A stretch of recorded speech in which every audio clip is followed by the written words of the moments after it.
ನೆನಪು ಸಿಹಿ ವರ್ತಮಾನ ಕಹಿ. ಬಸವರಾಜ ಕಟ್ಟೀಮನಿ. ಹಳ್ಳದ ದಂಡೆಯ ಮೇಲೆ ಮೊದಲ ಬಾರಿ ಕಂಡಾಗ ಎಷ್ಟೊಂದು ನಗು ಇತ್ತು. 50 ವರ್ಷಗಳ ಹಿಂದಿನ ನೆನಪುಗಳ ಸುರುಳಿ ಬಿಚ್ಚಿಕೊಂಡಾಗ ಬೇಂದ್ರೆಯವರ ಈ ಅಮರ ಸಾಲುಗಳು ಮನಸ್ಸಿನಲ್ಲಿ ಮಿನುಗುತ್ತವೆ. ಆಗ ಹಳ್ಳಿಗಳಲ್ಲಿ ತೀವ್ರ ಬಡತನವಿತ್ತು. ಒಬ್ಬಿಬ್ಬರನ್ನು ಹೊರತುಪಡಿಸಿದರೆ ಯಾರ ಬಳಿಯೂ ಹಣದ ಓಡಾಟವಿರಲಿಲ್ಲ. 1 ರೂಪಾಯಿಗೆ ಅರ್ಧ ಚೀಲ ಜೋಳ ಅಥವಾ ಕಾಲು ಚೀಲ ಅಕ್ಕಿ ಸಿಗುತ್ತಿದ್ದ ಕಾಲವದು. ಭೂಮಿ ಇಲ್ಲದ ಕೂಲಿಕಾರ್ಮಿಕರು ಇಡೀ ದಿನ ಬೆವರು ಹರಿಸಿದರೂ ಸಿಗುತ್ತಿದ್ದುದು ಕೇವಲ 1 ಪಾವು ಜೋಳ ಮಾತ್ರ. ಅಂದು ಯಾರಿಗೂ ನಗದಿನ ರೂಪದಲ್ಲಿ ಕೂಲಿ ಕೊಡುತ್ತಿರಲಿಲ್ಲ. ಬಡವರ ನಾಲಗೆಯ ಮೇಲೆ ಸದಾ ಗುಣುಗುತ್ತಿದ್ದ ಹಾಡೊಂದಿತ್ತು. ಹರಿದು ಹೋದ ಸೀರೆ, ಹರದಾಡುತ್ತಿದೆ ಕೂರಿ. ಕಣ್ಣೀರಿಟ್ಟಿದ್ದ ಹಳ್ಳದ ನೀರು ಮತ್ತು ಕಾಡಿದ ರೋಗಗಳು. ಅಂದಿನ ದಿನಗಳಲ್ಲಿ ಅನೇಕ ಹಳ್ಳಿಗಳಲ್ಲಿ ಕುಡಿಯುವ ನೀರಿನ ಬಾವಿಗಳೂ ಇರಲಿಲ್ಲ. ಹಳ್ಳಿಗರು ಕೊಳವೆ ಬಾವಿಗಳನ್ನು ನೋಡಿದ್ದು ಕೇವಲ 10 ವರ್ಷಗಳ ಹಿಂದಷ್ಟೇ. ಜನ ಹಳ್ಳ ಕೊಳ್ಳಗಳ ಮಲಿನ ನೀರನ್ನೇ ಕುಡಿಯಬೇಕಿತ್ತು. ಇಳಿದು ನೀರು ತುಂಬುವ ಹೊಂಡಗಳ ನೀರು ಕುಡಿದು ನಾರುಬೇನೆ ಯಂತಹ ಭೀಕರ ರೋಗಗಳನ್ನು ಅಂಟಿಸಿಕೊಳ್ಳುತ್ತಿದ್ದರು. ಟೈಫಾಯ್ಡ್, ಕಾಲರಾ, ಹೊಟ್ಟೆನೋವು, ಮಲೇರಿಯಾಗಳಿಂದ ಜನರು ನರಳುತ್ತಿದ್ದರು. ಕೆರೆಗಳಿದ್ದರೂ ಅವು ಮಳೆಯಾಶ್ರಿತವಾಗಿದ್ದವು. ಮಳೆ ಕೈಕೊಟ್ಟರೆ ಎಲ್ಲವೂ ಬರಿದು. ಇಂದಿನಂತೆ ಹಳ್ಳಿಗಳಲ್ಲಿ ವೈದ್ಯರಿರಲಿಲ್ಲ.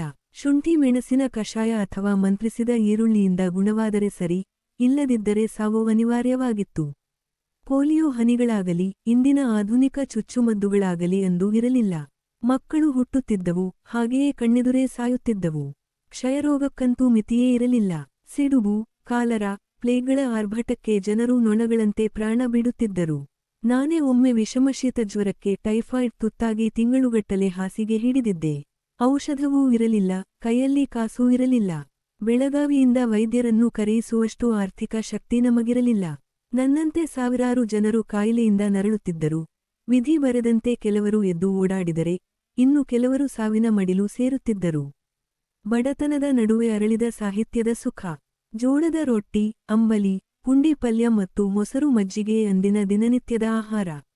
ಯುಗಾದಿ ಅಥವಾ ದೀಪಾವಳಿಗೆ ಮಾತ್ರ ಬಿಳಿ ಅಕ್ಕಿಯ ಊಟ ಮತ್ತು ಹೋಳಿಗೆಯ ಭಾಗ್ಯ. ಶ್ರೀಮಂತರ ಮನೆಗಳಲ್ಲಿ ಮಾತ್ರ ಎಮ್ಮೆ ಆಕಳುಗಳಿದ್ದವು, ಅವರಲ್ಲಿ ಹಾಲು ಬೆಣ್ಣೆಗೆ ಕೊರತೆ ಇರಲಿಲ್ಲ. ನಮ್ಮ ಮನೆಯಲ್ಲಿದ್ದದ್ದು ಕೇವಲ 2 ಆಡುಗಳು. ತಂದೆಯವರು ಇರುವವರೆಗೆ ಅವರು, ಆನಂತರ ನಾನು ಅವುಗಳನ್ನು ಮೇಯಿಸುತ್ತಿದ್ದೆವು. ಬಿದಿರಿನ ಕೋಲಿಗೆ ಕುಡುಗೋಲು ಕಟ್ಟಿ, ಗಿಡದ ಸೊಪ್ಪುಗಳನ್ನು ಕುಯ್ದು ಆಡುಗಳಿಗೆ ಹಾಕಿ, ಗಿಡದ ನೆರಳಿನಲ್ಲಿ ಕುಳಿತು ಕುವೆಂಪು ಅವರ ಕವನಗಳನ್ನು ಓದುತ್ತಾ ಮೈಮರೆಯುತ್ತಿದ್ದ ಆ ಕಾಲವೇ ಅದ್ಭುತ. ಮಲೆಯನಾಡಿನ ವನಗಳಲ್ಲಿ ಮುಗ್ಧ ಬಾಲಕನೊಬ್ಬ ಅಲೆಯುತ್ತಿರುವಾಗ, ಕಾವ್ಯದ ದೇವತೆಯಾಗಿ ನೀನು ನನ್ನ ಹಿಂದೆ ಬಂದೆ. ಈ ಸಾಲುಗಳನ್ನು ಓದುತ್ತಾ ಪರವಶನಾಗುತ್ತಿದ್ದೆ, ಅರಿಯದೆಯೇ ಕಣ್ಣಲ್ಲಿ ನೀರು ಸುರಿಯುತ್ತಿತ್ತು. ಕಾನೂರು ಹೆಗ್ಗಡಿತಿ, ಸುಬ್ಬಣ್ಣ, ಶ್ರೀನಿವಾಸ ಮತ್ತು ಆನಂದರ ಕಥೆಗಳು, ಗಳಗನಾಥ, ವೆಂಕಟಾಚಾರ್ಯ, ಶರಶ್ಚಂದ್ರರ ಕಾದಂಬರಿಗಳು, ಬಂಕಿಮಚಂದ್ರರ ಆನಂದಮಠ, ಬಾಣಭಟ್ಟನ ಕಾದಂಬರಿ, ಕಾಳಿದಾಸನ ಶಾಕುಂತಲ, ಅಬ್ಬ. ಆ ಪುಸ್ತಕ ಪ್ರಪಂಚದಲ್ಲಿ ಮುಳುಗುವುದರಲ್ಲಿದ್ದ ಆನಂದವೇ ಬೇರೆ. ಮತ್ತೆ ಕುವೆಂಪು ಅವರ ಕುಕ್ಕನಹಳ್ಳಿ ಕೆರೆಯ ಮೇಲೆ ಕವನವನ್ನು ಓದುತ್ತಿರುವಾಗ ಆ ಹಾಡುಗಳು, ಕಾಡು, ಹಳ್ಳಿ, ಕುಟುಂಬ ಮತ್ತು ಹಸಿವು ಬಾಯಾರಿಕೆ ಎಲ್ಲವನ್ನೂ ಮರೆತುಬಿಡುತ್ತಿದ್ದೆ. ಪಡುವಣ ದಿಕ್ಕಿನತ್ತ ಸೂರ್ಯ ಮುಳುಗಿದ್ದಾನೆ. ಸಂಜೆಯ ಮುಗಿಲು ಬಣ್ಣ ಹಚ್ಚಿ ಮೌನವಾಗಿದೆ. ಕುಕ್ಕನಹಳ್ಳಿ ಕೆರೆಯ ದಡದಲ್ಲಿ ಮಂದಿಯಿಲ್ಲದ ಹೊತ್ತಲ್ಲಿ ಒಂಟಿಯಾಗಿ ಕುಳಿತು ನಕ್ಷತ್ರಗಳ ಅಂದವನ್ನು ಸವಿಯುತ್ತಿದ್ದೇನೆ. ಕುವೆಂಪು ಅವರು ಮುಂದೆ ಸಾವಿರಾರು ಕವನಗಳನ್ನು, ಮಹಾಕಾವ್ಯವನ್ನೇ ಬರೆದರು. ಈ ಕವನವೇ ಅವರ ಅತ್ಯಂತ ಸುಂದರ ಸೃಷ್ಟಿ ಎಂಬುದು ನನ್ನ ನಂಬಿಕೆ. 30 ವರ್ಷಗಳ ಹಿಂದೆ ನಾನು ಸ್ವತಃ ಆ ಕೆರೆಯ ದಡದಲ್ಲಿ ಕುಳಿತು ಆ ಭಾವನೆಯನ್ನು ಕಣ್ತುಂಬಿಕೊಂಡಿದ್ದೇನೆ. ಹೃದಯ ಶ್ರೀಮಂತಿಕೆ ಮತ್ತು ಬದಲಾದ ಇಂದಿನ ವಾಸ್ತವ. 50 ವರ್ಷಗಳ ಹಿಂದೆ ಹಳ್ಳಿಗಳಲ್ಲಿ ಹಣದ ಬಡತನವಿತ್ತೇ ಹೊರತು ಜನರ ಹೃದಯದಲ್ಲೆಲ್ಲ ಜಾತಿ ಪದ್ಧತಿ ಆಗಲೂ ಇತ್ತು, ಆದರೆ ಇಂದಿನಂತಹ ವಿಷಪೂರಿತ ದ್ವೇಷವಿರಲಿಲ್ಲ. ಎಲ್ಲರನ್ನೂ ಅತ್ತೆ, ಮಾವ, ಅಣ್ಣ, ತಮ್ಮ ಎಂದು ಸಂಬಂಧಗಳ ಹೆಸರಿನಿಂದಲೇ ಪ್ರೀತಿಯಿಂದ ಕರೆಯುತ್ತಿದ್ದರು. ಹಿರಿಯರಿಗೆ ಅಪಾರ ಗೌರವವಿತ್ತು. ಆಗಲೂ ಕೆಲವರು ಕಳ್ಳತನದಿಂದ ಕುಡಿಯುತ್ತಿದ್ದರು, ಆದರೆ ಇಂದಿನಂತೆ ಅದು ಮಿತಿಮೀರಿರಲಿಲ್ಲ. ಇಂದು ಹಗಲಿನಲ್ಲೇ ಕುಡಿದು ಗಲಾಟೆ ಮಾಡುತ್ತಾರೆ. ಅಂದು ಇಂತಹ ಘಟನೆಗಳು ನಡೆಯುವುದನ್ನು ಕಲ್ಪಿಸಿಕೊಳ್ಳಲು ಸಾಧ್ಯವಿರಲಿಲ್ಲ. ನಸುಕಿನ 4 ಗಂಟೆಗೆ ಎದ್ದು ಹೊಲದ ಕೆಲಸ ಮುಗಿಸಿ, ರಾತ್ರಿ ಮನೆಗೆ ಬಂದು ಅಂಬಲಿ ಕುಡಿದು ನಿಶ್ಚಿಂತೆಯಾಗಿ ಮಲಗುತ್ತಿದ್ದ ಮಲ್ಲಣ್ಣನ ನೆನಪು ಇಂದಿಗೂ ಕಾಡುತ್ತದೆ. ಆಗ ಚಹಾ ಕಾಫಿಯ ಹಾವಳಿಯಿರಲಿಲ್ಲ. ಹಳೆಯ ರೊಟ್ಟಿ ತಿಂದು ರೈತರು ಕಾಯಕಕ್ಕೆ ಹೊರಡುತ್ತಿದ್ದರು. ಮಧ್ಯಾಹ್ನ ಹೆಂಡತಿಯರು ಬುಟ್ಟಿಯಲ್ಲಿ ಬುತ್ತಿ ತರುತ್ತಿದ್ದರು. ಆ ನೀಲಾಕಾಶದ ಕೆಳಗೆ ಮರದ ನೆರಳಿನಲ್ಲಿ ಕುಳಿತು ಉಣ್ಣುವ ಸೊಗಸೇ ಬೇರೆ. ಕಣವಿಯವರ ಸಾಲುಗಳಲ್ಲಿ ಹೇಳುವುದಾದರೆ, ಜೋಳದ ಪೈರು ಗಾಳಿಗೆ ತೂಗುತ್ತಿರುವಾಗ, ಬನ್ನಿ ಮರದ ನೆರಳಲ್ಲಿ ತಣ್ಣೀರು ಕುಡಿದು ಬುತ್ತಿ ಉಣ್ಣುವ ಸುಖವೇ ಸೊಂಪು. ಆದರೆ ಇಂದು ಹಳ್ಳಿಗಳಲ್ಲಿ ಅಂದಿನ ಸೊಗಸೂ ಇಲ್ಲ, ನೆಮ್ಮದಿಯೂ ಇಲ್ಲ.